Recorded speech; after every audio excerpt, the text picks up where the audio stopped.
Senjuri, nselmilkom u bħal dejjem nilqawkom għal programm qribna ftit minuti kollox qabel nagħtu bidu għall-aħbarijiet fuq dan l-istess stazzjon. Illum ftit minuti kollox se nkunu qegħdin nitkellmu dwar inċentiv partikolari, inċentiv marbut mal-proprjetà f'pajjiżna kif il-proprjetà tista' tkun aktar affordabbli. Il-kol nafu li hija sfida anke ta' diversi żgħażagħ li jkunu sidin ta' djarhom għall-ewwel darba iżda l-gvern żgur li mhux qiegħed jitfa' din l-ixju taħt it-tapit, anzi iktar minn hekk qiegħed jara kif dejjem jipprova joħloq inċentivi sabiex ikun ta' sostenn għall-familji Maltin Wawċin, għal dawk li qed jażlu li jixtru l-ewwel dar. Minix qed nagħmel referenza għal inizjattiva waħda jew skema waħda, ġifieri tkellimna ħafna dwar il-first time buyers, tkellimna anke dwar jekk inti tixtrix f'UCA ġewwa Malta, ġewwa Għawdex l-iskema hija pjuttost ikbar, l-iskema finanzjarja. Qiegħed nagħmel referenza issa skema oħra.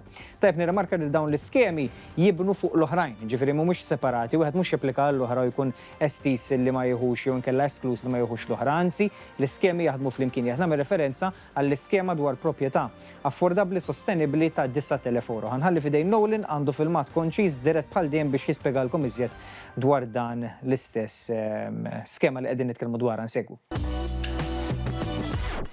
Ixtri proprjetà sostenibbli.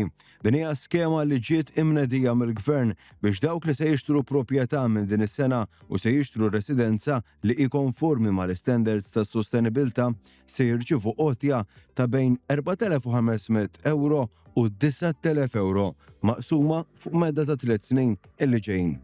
Din l-iskema hija miftuħa għal kulħadd, kemm għal dawk li huma first time jew second time buyers. Jekk wieħed jaqaf jaħseb ftit u allura jikkalkula l-għajnuniet kollha flimkien li jingħataw ma' dan il-gvern, dawk il-persuni li se jixtru jistgħu jkunu eligibbli għal kważi 30,000 euro f'appoġġ dirett. Dawn jinkludu lotja ta' 10,000 euro lil min qed jixtri l-ewwel proprjetà tiegħu, l-eżenzjoni mit-taxxa tal-bol fuq l-ewwel 200,000 euro tal-valur tal-proprjetà. U din l-iskema, ċoe ixtri proprjetà sostenibbli li tvarja skont il-livell ta' effiċjenza fl-enerġija tal-proprjetà. Bekk kull min xtara proprjetà mill-ewwel ta' Jannar jew għadu se jixtri sal-aħħar ta' Settembru ta' din is-sena jista' jibbenefika. Il-binijiet li huma net zero energy buildings, ġifieri li jużaw l-inqas konsum tal-enerġija u li huma 20% aħjar fil-konsum huma eligibbli. Is-sidin il-ġodda ta' proprjetajiet li huma klassifikati bħala net zero se jirċievu ammont ta' 3,000 euro fis-sena fuq 3 snin għal total ta' 9,000 euro. Filwaqt li dawk li l-proprjetà tagħhom hi 20% aħjar minn dak miktub mill-istandards Ewropej tal-enerġija se jkunu qegħdin jirċievu lotja ta' 1,500 euro fis-sena għal 3 snin biex b'kollox jirċievu 4,500 euro. L-għan ewlieni jibqa' wieħed li hu li min jixtri proprjetà ġdida jitħajjar jixtri proprjetà aktar sostenibbli. Ftakar, skema li tista' titlaq għal lotja sa' 9,000 euro. Mhux tajjeb.